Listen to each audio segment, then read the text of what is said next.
তুই একটা মূল্যহীন, আর তুই একটা মিথ্যাবাদী, তুই একটা চিটিংবাজ। সেটা কিন্তু অবশ্যই নিজেকে অ্যাকসেপ্ট করিস, নিজেকে এটা অ্যাকসেপ্ট করিস যে তুই একটা মূল্যহীন, তুই কোনো কথা নিজের থেকে বলতে পারিস না। তোকে শিখিয়ে ঘুমপার এই পোস্টটি দেখে, সত্যি বলছি, এই পোস্টটি দেখে আমার একটা জিনিস তো মনেই হচ্ছে যে ওটা ও নিজের জন্যই লিখেছে। ভাবতে পারছেন ব্যাপারটা একটু? একদম শেষের লাইন দুটো, কালামত যা লিখেছে শেষের লাইন দুটো, সেটা দেখে আমার একটা কথাই মনে পড়ছে, ইয়েস, যতই প্রতিবাদ করে লাফাস না কেন, প্রতিবাদ তুই করিসনি, এটা তুই নিচে এই পোস্টটি দিয়ে আর কি জানিয়ে দিলি মানুষকে। বুঝতে পারছি মূল্যহীন মানুষটা হচ্ছিস তুই। কেননা ভুলকে ভুল বলার মতন ক্ষমতা এখন তোর কাছে নেই। সেই ক্ষমতা, সেই পাওয়ারটা একদম অন্যের হাতে তুই ছেড়ে দিয়েছিস। তাই নিজেকে মূল্যহীন বলছিস তো, নিজেকে মূল্যহীন বলছিস তো। হ্যাঁ, আমি ওটাই তো বলছি যে এই কবি লেখাটা একদম তোর ওপরে দারুণ মানিয়েছে। মানে আপনারা একটা জিনিস হয়তো লক্ষ্য করেছেন কিনা জানি না, কিন্তু আমি তো লক্ষ্য করেছি যে ওর কোথাও না কোথাও ওর মুখটাকে বন্ধ করে দেওয়ার একটা ইয়ে চলছে, যার কারণেই ও আজকে মুখটা বন্ধ। মানে ভুলকে ভুল আর ঠিককে ঠিক বলতেই পারে না। বুঝতে পারলেন?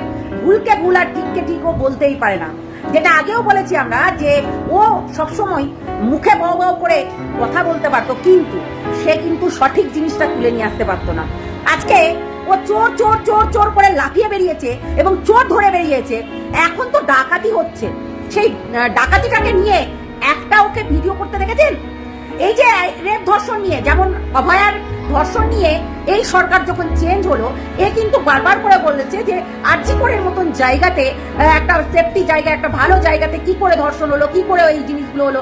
অথচ এইরকমই ভালো ভালো জায়গাতে আমরা দেখেছি এনআরএস এ একটা ঘটনা ঘটে গেল, একটা ভালো জায়গা, একটা প্রোটেকশনের জায়গাতে কি করে সেই মেয়েটা মারা গেল, রহস্যজনক মৃত্যুটা কি করে হলো, সেইগুলো কিন্তু এর তুলে ধরছে না। বুঝতে পারছেন তো? তার মানে ও কতটা মূল্যহীন, তাই না? ও কতটা মূল্যহীন যে সত্যটাকে সত্য বলার ক্ষমতা নেই এবং মিথ্যাটাকে মিথ্যা বলার ক্ষমতা নেই, নিজেকে বিক্রি করে দিয়েছে। কতটা ও হচ্ছে মূল্যহীন, বুঝতে পারছেন তো? এটাই হচ্ছে কথা।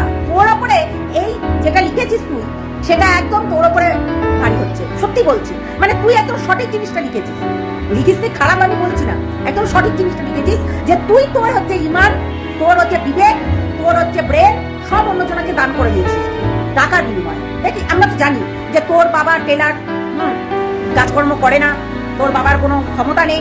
নাহলে একটা টেলারের মেয়ে কি করে 4 চাকা অত বড় গাড়ি কিনতে পারে? আপনারাই বলুন, কিনতে পারে কি? কখনো পারে না। কি করে এত ঠান্ডাবার দেখিয়ে বেড়াতে পারে? কখনো পারে না। তো সেটাই হচ্ছে কথা। তুই একটা মূল্যহীন, আর তুই একটা মিথ্যাবাদী, তুই একটা চিটিংবাজ। সেটা কিন্তু অবশ্যই নিজেকে অ্যাকসেপ্ট করিস, নিজেকে এটা অ্যাকসেপ্ট করিস যে তুই একটা মূল্যহীন, তুই কোনো কথা নিজের থেকে বলতে পারিস না, তোকে শিখিয়ে দিতে হয় কাউকে, তবেই গিয়ে তুই বলিস। আর টাকার বিনিময়ে তুই নিজেকে বিক্রি করে দিচ্ছিস, সেটাও বলে দে সবাইকে। তো চলো আজকে কালো নাগিনের একটা পোস্ট দেখি, ফটো পোস্ট করেছে।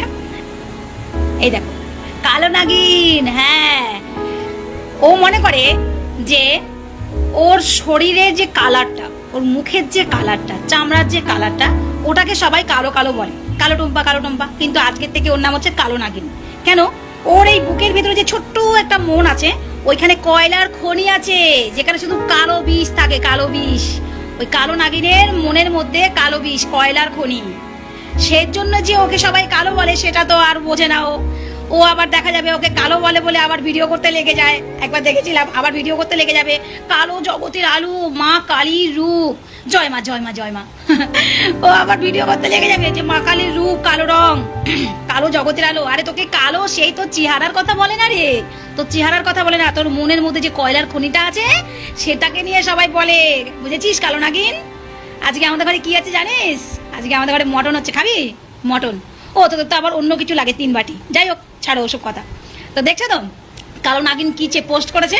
ওর ভিডিও, ওর ফটো এআই করে বানাচ্ছে বলে এখন সরকার থেকে আইন করেছে যে যদি কেউ ভুলভাল ফটো পোস্ট করে তার বিরুদ্ধে আইনগত মানে পদক্ষেপ নেওয়া হবে। বুঝতে পেরেছো? মানে টুম্পার যেহেতু একটা খারাপ ফটো বেরিয়ে গেছে, আর রক্ষে নেই। কালো নাগিনের মানে কামাল আছে, কালো নাগিনের মারাত্মক কামাল আছে। আরে কালো নাগিন, কি ব্যাপার? আজকাল তোর ভিডিওতে বেশি ভিউজ হচ্ছে না কেন? কাদেরকে ধোকা দিয়েছিস? আচ্ছা বলতো কালো নাগিন, তোর কখনো ভালোবাসা হয়েছে কারো প্রতি? কারণ তুই যা খারুস, তোকে দেখে মনে হয় না যে তুই কাউকে ভালোবাসতে পারিস। এখন cracker cracker cracker cracker cracker cracker করতে থাকিস রাক্ষসীর মতো, কাটার কাটার কাটার মানে কামড়ে খেতে যাবি। হ্যাঁ, তোকে কেউ প্রপোজ করেছে আজ পর্যন্ত? বল না, কালো নাগিন, বল বল, তোকে কেউ প্রপোজ করেছে আজ পর্যন্ত? করেনি? করবে কি করে? তোর যা মুখের কথা আর তোর যা অঙ্গি ভঙ্গি দেখে তোকে কেউ প্রপোজ করবে না, আমার তো মনে হয় না। কারণ তোর মধ্যে এতই রুক্ষতা, যেমন তোর মনে কালো কয়লার খনি আর চেহারাটার মধ্যে হচ্ছে তোমার মানে রুক্ষতা, মানে কাউকে ভালোবাসতে পারিস এরকম তোর চেহারা দেখে মনে হয় না। সত্যি মানে ভাবি মাঝে মাঝে, তাই না কালো নাগিন? ঠিক আছে, সবাই একটু অফার টফার করো কালো নাগিনকে, বুঝেছো বন্ধুরা? একটু লাভের অফার করো ওকে, নাহলে বেচারা কষ্ট পায়, বেচারি কষ্ট পাবে। যা আজ পর্যন্ত কেউ ওকে ভালো টালো বাসলো না। অনেক বড় হয়েছিস রে কারণ নাকি এবার বিয়েটা করে নে। ভাট বকে বকে সবার তো মাথা চেটে চেটে মাথার চুল সব উঠে গেছে, মাথায় সব ঘিরুর জায়গায় গোবর ভরে গেছে। হ্যাঁ, কথাটা শুনুন কি বলছে। অন্নপূর্ণা ভান্ডারে 3,000 টাকাকে নিয়ে যারা কাটাছেড়া করছেন, বলছেন কি একটা বড় অ্যামাউন্ট, মানুষকে 3,000 টাকাটা এতটাই বড় একটা অ্যামাউন্ট, যারা বলছেন যে 3,000 টাকায় কি হয়, তাদেরকে বলবো একটু আমাদের মতন এলাকায় আসুন, এসে ঘুরিয়ে যান, ওই সমস্ত প্রাইভেট স্কুলে পড়িয়ে যান, 1200-1500 টাকা, আর মানুষের বাড়ি বাসন মেজে আসুন, কাপড় কেটে আসুন, রান্না করে আসুন, ওই 1500-2000 টাকা, তাহলে বুঝতে পারবেন যে 3,000 টাকাটা ঠিক কতটা। এই কথাটা বারবার করে বলেছি আমি, যে বাসন মাজলেও কিন্তু 1,500 টাকা পাওয়া যায় না, ঝান্ডা ধরলে 1.5 লাখ টাকা পাওয়া যায়। ঝান্ডা